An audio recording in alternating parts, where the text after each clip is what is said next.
ఎన్నికలు వచ్చేసరికి తాను ఆధారపడేది పొత్తుల మీద, ఎత్తుల మీద, జిత్తుల మీద, కుయుక్తుల మీద తాను ఆధారపడతాడు. ఈ పెద్ద మనిషి మరో వ్యక్తి మీద కూడా ఆధారపడతాడు.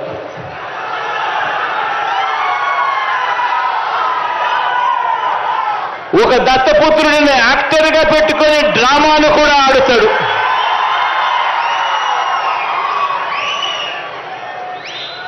ఈ దత్తపుత్రుడు ఎవరు అనంటే, ఎలాంటి వాడు అనంటే, మొన్న తెలంగాణలో తాను పోటీ పెట్టాడు.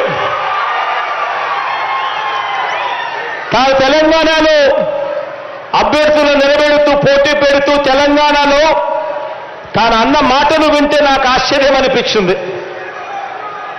ఆ పెద్ద మనిషి దత్తపుత్రుడు అక్కడ తెలంగాణలో తాను అంటాడు, తెలంగాణలో తాను పుట్టినందుకు తెగ బాధపడిపోతున్నాను అని చెప్పి అంటాడు. తెలంగాణలో తాను పుట్టినందుకు తన దురదృష్టం అని చెప్పి కూడా అంటాడు.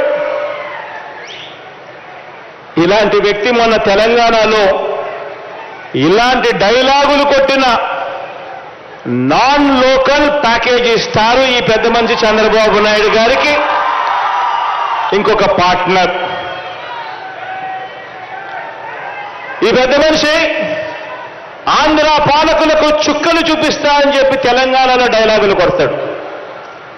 ఆంధ్ర పాలకులకు ఈ పెద్ద మనిషి చుక్కలు చూపిస్తాను అని చెప్పి తెలంగాణలో డైలాగులు కొడతాడు. ఈ ప్యాకేజీ ఇస్తారు, ఈ మ్యారేజ్ ఇస్తారు.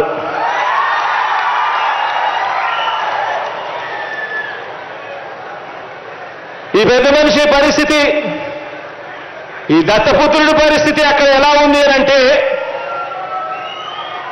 ఆ తెలంగాణలో పోటీ పెట్టి ఇన్ని డైలాగులు ఆంధ్ర రాష్ట్రానికి వ్యతిరేకంగా కొట్టిన ఇన్ని డైలాగులకు ఆయనకు పడిన ఓట్లెన్నో తెలుసా?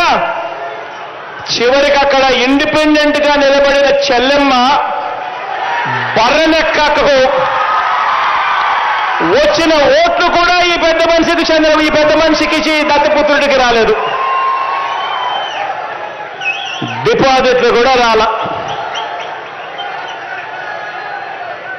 ఈ పెద్ద మనిషికి ఇతనికి మన రాష్ట్రంలో చంద్రబాబు నాయుడు గారి ప్రయోజక వర్గం ఉంది తప్ప ఆంధ్ర రాష్ట్రం మీద ప్రేమే లేదు. ఇక్కడ ఈ పెద్ద మనిషికి ఒక సొంత నియోజకవర్గం కూడా లేదు. వీరిద్దరూ కలిసి 2014 నుంచి 2019 మధ్య వీరిద్దరూ కలిసి ఎన్నికల్లోకి కలిసి వచ్చారు. కలిసి వచ్చి 2014 నుంచి 2019 మధ్య ఈ ఉద్యానం ప్రాంతానికి మంచినీరు ఇవ్వటం ఎలా అని చెప్పి కనీసం ఆలోచనైనా చేశారా అంటే అది లేదు.